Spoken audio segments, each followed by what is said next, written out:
The story of J.D. Vance panicked to Jasmine Crockett, Part 1. J.D. Vance expected another smooth Sunday panel, talking points, polite banter, nothing he couldn't brush off. He was relaxed, confident. Then, Jasmine Crockett opened a folder. No grandstanding, just documents. Highlighted, annotated, and verified.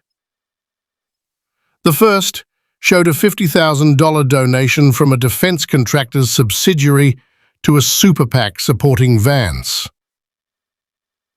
Then came emails, one thanking Vance's office just after a key vote. Vance tried to deflect. "That's hearsay. It's your aide's email," Crockett replied. "I had it authenticated."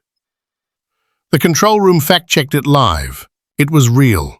She slid a flash drive to the anchor, more proof. Memos, logs, a sworn affidavit from the source, a former lobbyist named Patrick Healy. Healy had stayed quiet until his sister's hospital shut down, due to a policy Vance helped pass. Now, the truth was on air. And for once, Vance had no comeback. The story of J.D. Vance panicked to Jasmine Crockett, Part 2. Jasmine opened the spreadsheet. Dozens of entries, dates, names, votes, all lined up too perfectly to be coincidence. She leaned back, heart pounding beneath the quiet of her apartment. The room was still, but her mind raced. She understood the weight of what she was holding and the risk. If she moved too fast, she'd be reckless. Too slow, it'd be buried. One misstep, and the media would call it a smear job. So she chose the hardest path. Quiet, careful, verification. She didn't go to the press. She went to her inner circle. A prosecutor, an ethics lawyer, her old civil rights mentor. No headlines, no leaks. Just weeks of combing through files, matching names to bills, donors to outcomes. It didn't look like corruption at first. But the deeper she went, the more precise it became. This wasn't sloppy. It was organized. When her team asked if she wanted a press release or committee inquiry, she shook her head. "I want the public to see it, unfiltered." The night before the panel, she didn't rehearse.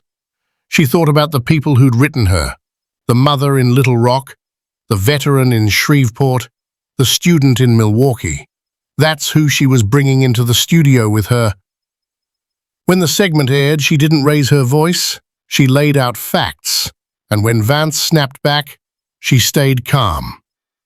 "Call it lies on record," she said. He did. "Good," she replied. "Slander laws go both ways." Then the anchor got word.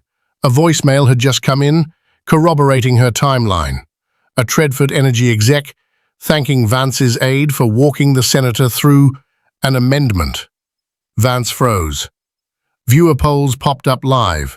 68% believed Crockett. The clip spread in real time. Screenshots, hashtags, TikToks, memes.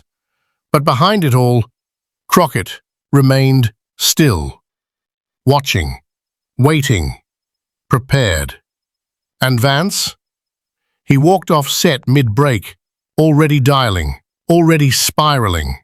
His team silent, allies withdrawing, donors jittery. He wanted damage control, she wanted... The story of J.D. Vance panicked to Jasmine Crockett, Part 3 and last part. Jasmine started at the monitor, the audio file paused mid-sentence. The voice in the recording was clear, the timestamp unmistakable. This was not rumor or interpretation, it was architecture, proof of coordination, not coincidence. She took a breath. The moment was not about taking someone down, it was about holding something up: truth, structure, faith in institutions that had long run on inertia and private influence. Jasmine was not after spectacles, she was building a case with care, because if it was going to crack open something bigger, it had to be done right. She minimized the file, made a note in her legal pad, and powered down the screen. Not tonight, she thought. Romy appeared at the door. You could. Almost, she said, glancing once more at the stack of letters, the clipped articles, the quiet sunflower pine beside her window. We are just getting started. The end.